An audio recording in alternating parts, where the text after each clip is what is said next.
The Pokedex is wrong.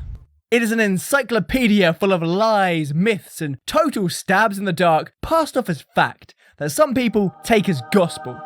But that's just what happens when you delegate all your research to the nearest 10-year-old. Isn't it, Oak? But fear not, as with the powers of science and logic on my side, I'm going to show you just how insane some of these claims are. Welcome to Pokedex BS. Today, the Eeveelutions. From a scientist who spent his whole life studying Pokemon, not knowing how fur works, to Vaporeon being made of water. Trust me, there's some BS ahead. Let's kick things off with the baby of the family. Eevee's Dex entries talk about how it alters its body composition to adapt to new environments. Obviously, based on the principles of natural selection and Darwinian evolution, just faster. It explains this by saying that Eevee has irregular or unstable DNA that mutates a lot.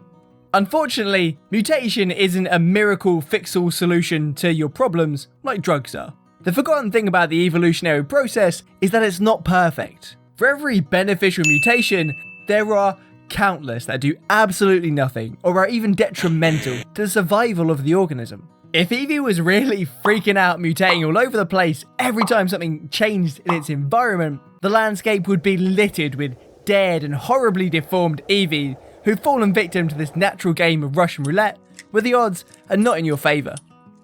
A human being has 37 trillion cells. Every single one of those 37 trillion cells has its own DNA. If random cells start mutating, it's not really going to make much difference. What you'll probably end up with is cancer. Only mutations in the DNA of gametes, so these sex cells, really matter, as they get passed on to the offspring. So, Eevee's Dex entries are BS. For a more likely explanation on what's going on when Eevee evolves, watch Game Theory's video on it. They proposed epigenetics as the answer, which I fully agree with, and anyone who watches my channel knows that epigenetics is my baby, it's my answer to everything. Next in the firing line is Leafeon, one of the Eevee family's forgotten middle children. Okay, so it's a very peaceful Pokemon, with cells similar to those of plants because it can perform photosynthesis. I'm sure that just means that Leafeon cells contain chloroplasts, little structures that contain the pigment chlorophyll. They carry out photosynthesis and they give plants their green colour. So like these green bits here. I'm guessing it means Leafeon cells are like animal cells, just they have these chloroplasts. And that's cool, there's nothing wrong there. I was worried it was going to say something ridiculous like Leafeon cells are more like plant ones than animal ones. Oh no, they fucked it. It's only one entry, but the professor with the sex factor made a big old mistake. He may be named after a tree, but he sure knows nothing about them. While plant cells and animal cells are both eukaryotic, they have major differences that set them apart. You can look up the basics on Khan Academy or do what I did and self-harm by doing a degree. Damn you, Kalenkama. But I'm not going to sit here and explain them all to you, we'd be here quite a while. Simply put, you can't build something that looks like this out of the same stuff you'd use to build this. They work differently and are good at different things. Moving around, for example, it's not really a plant's forte. I guess these bits could be plant cells. It would explain this tragic Dex entry, which for the record is straight up just a random anecdote that someone's told Kukui. Some other entries also say that Leafeon can survive without eating, and to be honest, that might be true. If it just laid down and joined its grassy brothers in the lawn lifestyle, photosynthesis might produce enough glucose to keep its basic functions going. Of course, it would need to hope that it rained from time to time, or it's going to start looking like that plant my friend gave me to look after that I haven't watered in about 7 weeks. Shit.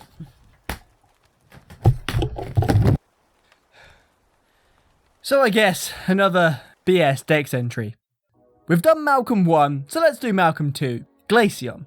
Reading these Dex entries, the general idea is that Glaceon can control its body temperature to freeze water in and around its body, that it uses as a variety of weapons, from needles to ice pellets to diamond dust, whatever that is. This seems like it's mostly going to be physics, which is not really my comfort zone, but I'll do my best. The main thing here is the idea that Glaceon can control its body temperature, and that's totally within the realm of fact. You can even do it yourself, it's called homeostasis. Glaceon takes this idea to a whole other level. It's able to drop its body temperature to as much as minus 75 degrees Fahrenheit. Now, you'd think that's crazy, but as its Pokemon, I'm going to give it the benefit of the doubt. Maybe it has some special liquid nitrogen organ or something, I don't know. One Dex entry talks about it emanating coldness, and I think the answer lies there. If Glaceon lowers its own body temperature so that it's colder than the air around it, the heat of the air will be sucked into Glaceon, just because of diffusion, the spontaneous movement of something from an area of higher concentration to an area of lower concentration. This is also true for heat, as described by the second law of thermodynamics. That's fucking physics, baby. If Glaceon can hold its body temperature at minus 75 degrees, then it's golden, or silvery, I guess. Plus the stuff about it freezing the air around it might not be far off either. If Glaceon gradually lowers its temperature, then it may cause water vapor to condense on it. Then it can freeze that, and boom, you've got ice from air. Even crazier, that minus 75 degrees Fahrenheit might be a very specific number. Under the right conditions, it seems like freezing water vapor directly might be possible, if I've understood this diagram correctly, which is very possible that I haven't. It depends on the pressure, but at 1 Pascal of air pressure, water vapor can pass directly into a solid state at minus 60 degrees Celsius. Feckin' mental. Of course, normal atmospheric pressure is around 100,000 pascals, but whatever, we can dream, Harold. So, Pokedex, I guess, not BS. Look, I haven't fully figured out how to format these videos yet, okay? Give me a break. Our next specimen is Sylveon, and this might be my favourite of the bunch. This thing, this adorable ribbon-covered cutie, is a terrifying, vicious little bastard. All of Sylveon's Dex entries talk about it being a voracious predator, and I love it. It describes Sylveon's ribbons as feelers, usually something you'd find on an insect, but we'll ignore the strange mental picture that paints right now. These feelers emit a soothing aura, which Sylveon does 2 things with. 1, it can calm down aggressive Pokemon, and uses that to stop fights. And 2, when they are sedated enough and their guard is sufficiently lowered, it fucking kills them. And that's how this psycho hunts. And yeah, that could totally be a thing. There are strong evolutionary advantages to this kind of a strategy. It would allow it to avoid fights or predation from more dangerous Pokemon, and it would make it easier to hunt its prey. Ambush predators tend to be more successful, probably, and this is the ultimate double-cross ambush. The feelers can also be an adaptation for display or communication, and during the age of trainers would definitely provide it benefits. Of course, aura exists in Pokemon, but if you wanted to biologicify it, you could do. You could say that the feelers release a chemical signal like a pheromone, which has a calming effect on any Pokemon that can sense it. All of Sylveon's other entries just talk about how it slays dragons, and given its fairy type, that's something it has a reputation for, so maybe beware. Next time you use your Sylveon, it might just be waiting for you to lower your guard. Okay, thank you very much. This is a part 1 of a 2-part video. It is getting kind of long, so I'm having to split it up. In the next part of this video, I'll cover the remaining evolutions, and that'll be out in a week or 2. It's worth tuning in for, because there is some crazy BS to come.